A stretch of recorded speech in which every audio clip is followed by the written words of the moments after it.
BITSAT 2025 का आपका first attempt के 26 से लेकर 20th मई के यहाँ पे जो पेपर्स है वो ऑलरेडी यहाँ पे कंडक्ट हो चुके हैं। अब जिनका यहाँ पे पेपर होने वाला है मतलब कि 29th एंड 30th मई के शिफ्ट्स के लिए, उनके लिए कुछ इंपॉर्टेंट लर्निंग्स लेके आया हूँ ताकि वो बिटसेट के अंदर एक अच्छे स्कोर तक पहुंच पाए। बाकी जिनका पेपर हो चुका है वो भी जरूर से इस वीडियो को चेक कर सकते हैं ताकि समझे कि एक्चुअल में गलती कहाँ पे हुई है और उसको किस तरीके से आप जो है सेकंड अटेम्प्ट के लिए यहाँ पे इंप्रूव कर सकते हो। और यहाँ पे हम जो है मेमोरी बेस्ड कुछ क्वेश्चंस भी देखेंगे जो कि इन शिफ्ट्स के अंदर थे। बाकी इससे पहले मैं जो है आपके लिए और भी पेपर रिव्यू लेके आ चुका हूँ, उनको भी आप जो है चेक कर सकते हैं जिसके अंदर और भी मेमोरी बेस्ड क्वेश्चंस है। एंड जिन भी स्टूडेंट्स का यहाँ पे पेपर कंप्लीट हो चुका है या फिर नेक्स्ट अभी जब कंप्लीट आप करोगे तो इस फॉर्म को जरूर से फिल करिएगा जिसके बेसिस पे जो है ये एनालिसिस पॉसिबल हो पाता है।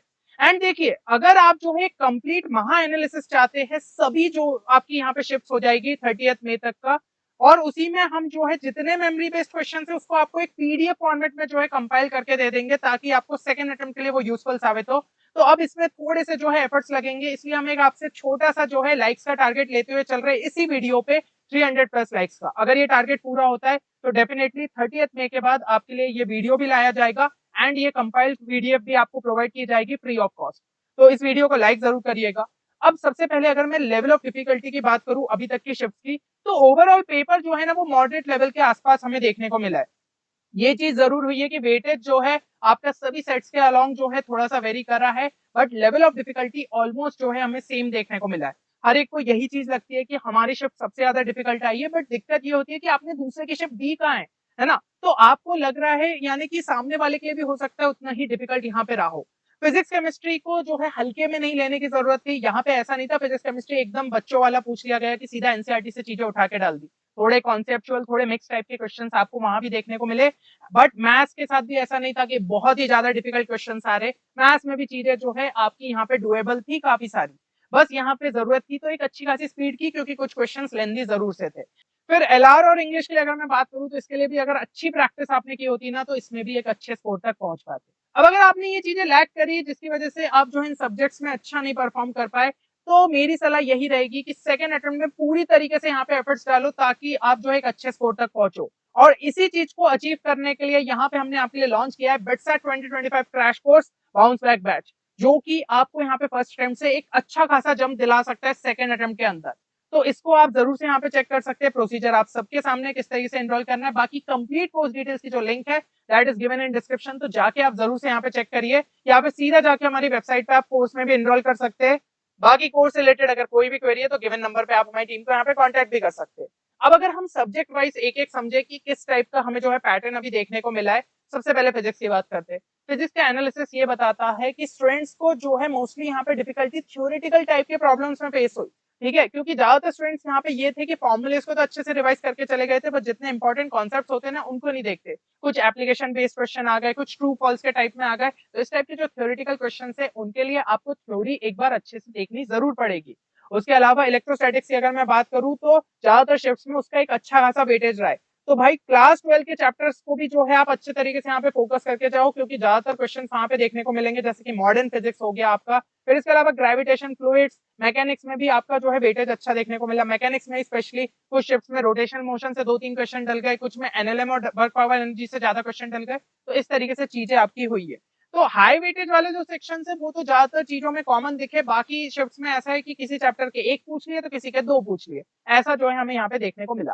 केमिस्ट्री में बात करें तो हर एक शिफ्ट के अंदर कुछ ऐसे क्वेश्चन थे जो कि जनरल केमिस्ट्री बेस्ड क्वेश्चन थे, और आप ये कह सकते हो एनसीईआरटी बेस्ड नहीं थे।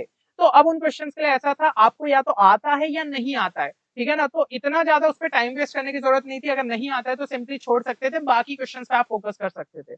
इसके अलावा जेई मेंस के जो डिलीटेड चैप्टर्स है like S block, surface chemistry, polymers, वहां से भी क्वेश्चन देखने को मिले, तो उनको भी आपको अच्छे से करके जाना पड़ेगा अगर फर्स्ट अटेम्प्ट के टाइम पे नहीं किया था। इवन हमारे क्रैश कोर्स के अंदर डिलीटेड चैप्टर्स को भी इस तरीके से पढ़ाया गया है कि स्टूडेंट्स को दिक्कत नहीं हो, है ना, अगर आपने कहीं से भी नहीं पढ़ा है। तो मैं इसलिए आपको कह रहा हूँ कि आखिरी के दिन में अगर स्ट्रक्चर्ड तरीके से देखना चाहते हो ना तो क्रैश कोर्स आपके लिए बेस्ट साबित हो सकता है। इसके अलावा मेजोरिटी शिफ्ट के अंदर ऑर्गेनिक जो है यहाँ पे मैक्सिमम देखने को मिला। दो फिजिकल और इनऑर्गेनिक का भी एक अच्छा खासा वेटेज हमें देखने को मिला था। हाई वेटेज चैप्टर्स की अगर मैं बात करूं तो इसके अंदर जीओसी इंक्लूडिंग नॉमेनक्लेचर और आइसोमेरिज्म यहाँ पे काफी अच्छा वेटेज था, मतलब 5 से 6 क्वेश्चन तक उस शिफ्ट में पूछे गए।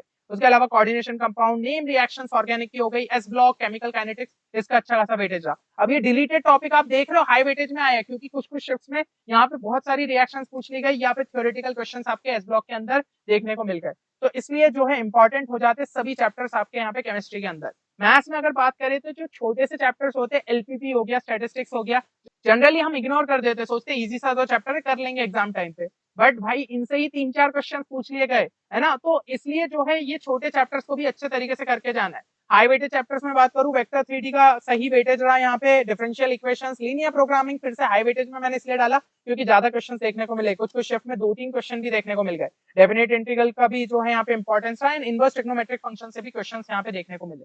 बस एक स्पीड जो है मेजर कंसर्न था काफी स्टूडेंट्स का। तो देखो आपको यहाँ पे ये चीज सीखनी पड़ेगी कि जहां पे पॉसिबल रहे स्मार्ट मेथड्स को अप्लाई करो। इवन शॉर्ट ट्रिक्स की प्लेलिस्ट क्रिएट करके रखिए चैनल पे, जाके आप देखिए ना, आप चेक करेंगे आपको समझ में आएगा क्वेश्चंस में अलग तरीके से किस तरीके से सोच सकते हैं। बाकी जितने ज्यादा जब मॉक टेस्ट दोगे तो आपको समझ में आएगा कि अपनी स्पीड और किस तरीके से यहाँ पे बढ़ा सकते हो आप, है ना।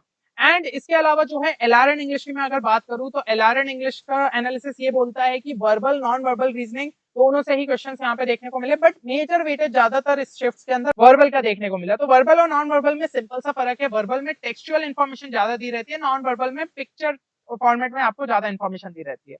इंग्लिश में कॉमन क्वेश्चंस आपके सिनोनिम्स, एंटोनिम्स, फिर इसके अलावा पैसेज बेस्ड क्वेश्चन हो गए, होमोफोन्स, ये वाले जो है हमें यहाँ पे ज्यादा देखने को मिले। अब देखिए कुछ स्टूडेंट्स ने अगर यहाँ पे प्रॉपर तरीके से मॉक टेस्ट नहीं दिए थे या फिर एलआरएन इंग्लिश में आपका जो है यहाँ पे प्रैक्टिस नहीं हुई है, तो मेरी सलाह यही रहेगी कि आप हमारे एलआरएन इंग्लिश के कंप्लीट कोर्स या फिर मॉक टेस्ट को जरूर से चेक करिए। अब ये रिसोर्सेज क्या है, हमने एकदम आपके लिए अफोर्डेबल कॉस्ट पे यहाँ पे अवेलेबल कर दिए ताकि कोई भी स्टूडेंट को कॉस्ट की वजह से दिक्कत नहीं हो और वो बिटसेट में एक अच्छा स्कोर ले आए। सेकंड अटेम्प्ट आपके लिए फाइनल अपॉर्चुनिटी है, तो इसको आपको सही तरीके से यहाँ पे यूज करना पड़ेगा। बाकी क्रैश कोर्स के अंदर तो सभी चीजें, एलआरएन इंग्लिश भी देखने को मिल जाएगा, मॉक टेस्ट भी देखने को मिल जाएगा, जो शॉर्ट ट्रिक्स में बोल रहा था वो भी सिखाइए, पीसीएम में जो डिलीटेड चैप्टर्स है वो भी आपके वहां पे कंप्लीट है, पूरी थ्योरी भी कंप्लीट है, क्वेश्चन सॉल्विंग भी है, तो उसके अंदर तो पूरा ही आपको एक साथ मिल जाता है, तो वो आपके लिए यहाँ पे बेस्ट साबित हो सकता है। अब यहाँ पे कुछ मेमोरी बेस्ड क्वेश्चंस देख लेते हैं। तो यहाँ पे मेमोरी बेस्ड क्वेश्चंस में जैसा कि स्टूडेंट्स ने प्रोवाइड किया है आप जो है देख सकते हैं, है ना। अभी जैसे जैसे हमें और रिस्पॉन्सेस मिलते जाएंगे, तो जैसा कि मैं आपको बोल रहा था पूरी हम आपके लिए पीडीएफ भी लेके आ सकते हैं, बस यहाँ पे टारगेट जो हमने आपको लाइक्स करिए है वो जरूर से पूरा करिए, 300+ लाइक्स टारगेट।